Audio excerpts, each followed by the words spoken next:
Hey guys, how you doing? Today I'm going to be reviewing Scary Movie. Obviously this is the film that just came out, 2026. Same title as the first one.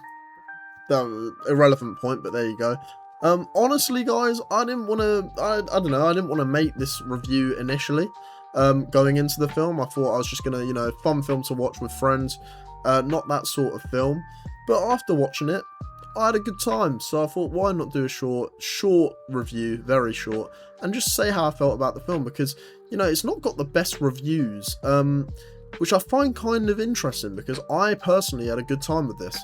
I'm not attached to the franchise, which is why I didn't want to, another reason why I didn't want to do a major review about it initially, but after watching it, this is the thing, it's not a traditional film, is it? It's just a parody of modern horror films, and even some references that don't reach the horror space, which was some of the better references in my opinion. But yeah, if we get into this film, briefly going over, director and plot and all that sort of stuff. Directed by Michael Tids. Now, I looked up other films that he's done, and I'm going to be honest, it's not looking good. He hasn't made anything crazy good leading up to this film, but a film like this, it's much less director is what I'm worried about, and more screenplay. And of course the main pullback for this film, and the main thing to grab the audience and fans of the franchise, is the fact that Marlon and Sean are back. As I said, not a big fan of this franchise. I'm not going to act like I've seen all the films. I think I've seen one ages ago. I think I have seen two, but I cannot remember for the life of me. So I basically haven't. I think I've genuinely only seen one, bits of two, and then straight to movie 6. So, which is kind of mental. I'm pretty sure this is the 6th one, but yeah, I thought it was a good time. Obviously this film hinges on the references and the cast being, entertaining enough to ad-lib and create stuff on the spot. I assume a lot of it was on the spot, as well as a good screenplay, of course. But I assume they just had fun with it, with a film like this, to be honest. And the references are such a wide spread of niche references to some smaller films, to massive horror films of the past year and to 10 years. Because I believe it's been a while since the last film, so yeah. There's references to stuff like Sinners, which was one of the better references. Yeah, I'll go through some of my favourites, because right off the bat, there's some that, as I said, aren't horror related, and those are some of the funniest moments in the film. The references to Michael Jackson and the K-pop Demon Hunters whole spoof was just incredible. It really made me laugh my head off in the cinema. And end up giving a round of applause for that K-pop Demon Hunters bit. That was by far the best reference.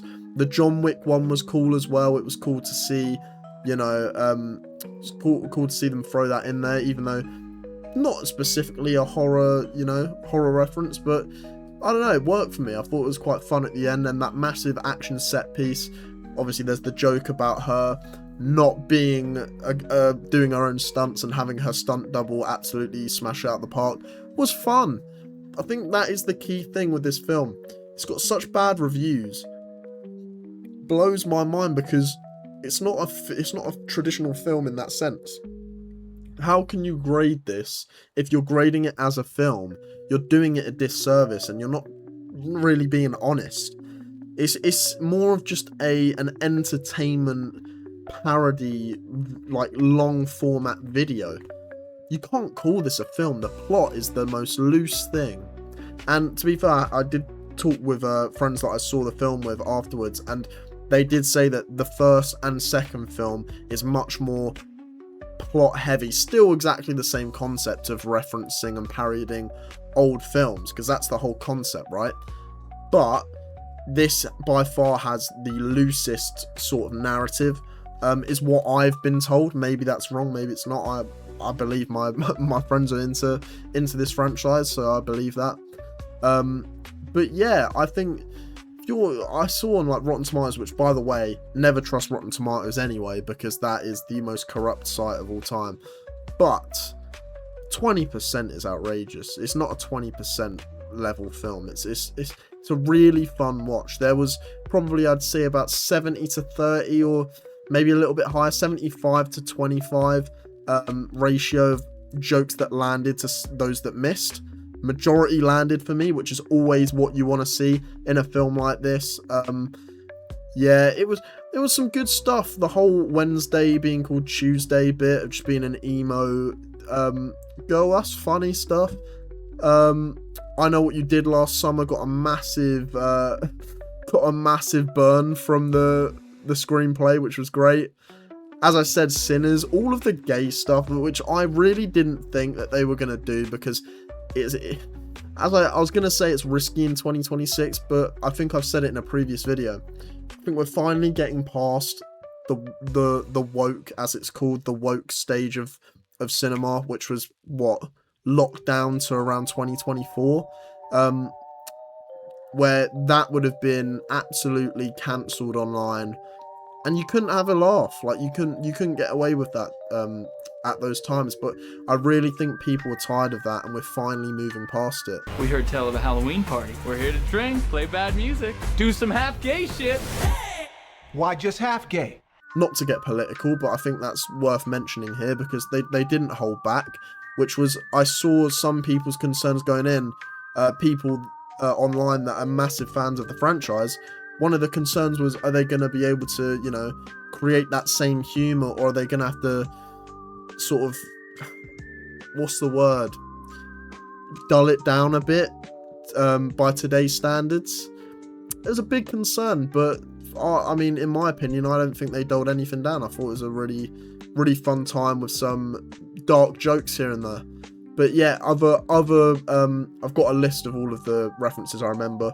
The Get Out one was great. It's just absolutely sprinting at the screen, and then you had the whole hypnosis bit. That was funny. Picking literally like the what's it called, fluff out of the seat and filling the room. That was great stuff. But by far the fun. Oh, I've got to say the Terrifier one was great as well. Was spoiled in the trailer about it with the kid holding the balls and saying, "What the fuck?" Be sure to thank him. What the? That was good. And Terrifier 3 was relatively recent, so that was a really good reference. That was funny. It was with the times. But that, honestly, hardest I've laughed in a cinema in a long time was that entire K-pop Demon Hunters bit, because that felt so creative, out of nowhere. Didn't expect them to go there. That's the thing. I think going in, I thought, it'll be a fun time, but they'll do the obvious sort of references, and that'll be it, and that'll be enough for a fun time. The K-pop Demon Hunters bit showed real creativity and passion. You could tell when they were writing the shit or just coming up with this, they were having an absolute laugh, and that's what it's all about. That's what a film like this is all about. So yeah, I never watched The Substance, but I obviously had seen of it, clips of it. I understood the reference. Shout out Captain America, I understood that reference. But yeah, that was fine. Some Smile. Long Legs was pretty funny, and I really like Long Legs. Weapons was one of my favourite films of the other, I think that was last year. That was good.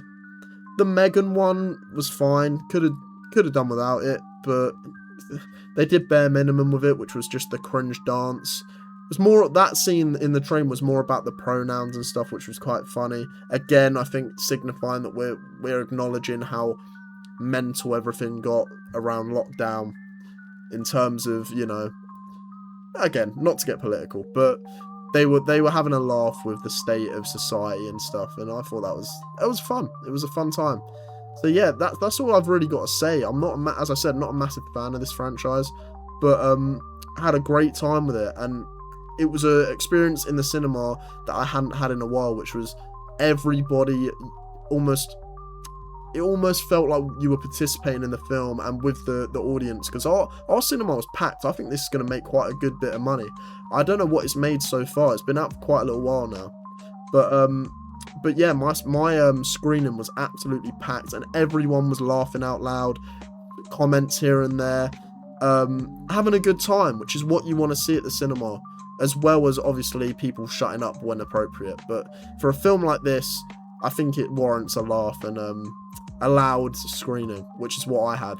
So, did you guys see this film? Were you fans of the franchise, or like me, were you like, oh, I'll watch it, I don't really care, but I'll watch it? I'm glad I went and saw it. I walked out pleasantly surprised.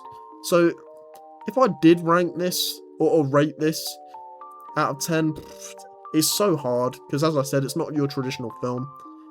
I'd give it a 6. If I balanced, you know, how much fun I had with it to as a film, it's like a 2. There's not much of a structure or emotion or plot or anything like that. But again, that's not what it's trying to do. That's not the purpose of these films. On an entertainment level, it was an 8 out of 10. So 6. It was a good film. 6 out of 10. But who really cares about that?